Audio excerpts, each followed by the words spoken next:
Belə ki, aparıcı mərkəzlərin birində xəstəyə damarlardakı vəziyyətinə görə imtina olunubdu, yəni əməliyyat olmaz demişdilər. Bizim klinika sırf bu tip riskli xəstələr üzrə ixtisaslaşıb. Bizim klinikaya müraciət elədi. Ondan əlavə hamı bilir ki, Bakı Sağlamlıq Mərkəzi şəhid ailələri, qazi ailələri üçün bir nömrəli klinikalardandır.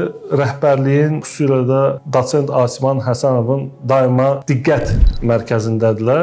Çox həkimlərə düşdüm. Gəzdim, elədim, heç bir təhər olmadı bura.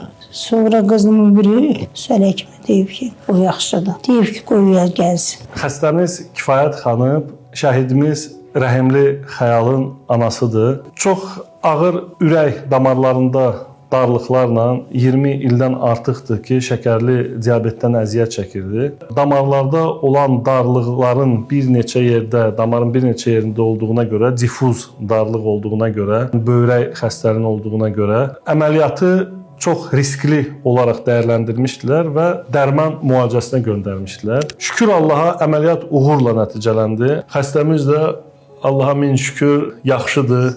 Yaşına görə, xəstəliklərinə görə yaxşıdır. Allahın köməkliyi ilə də belə də davam edər.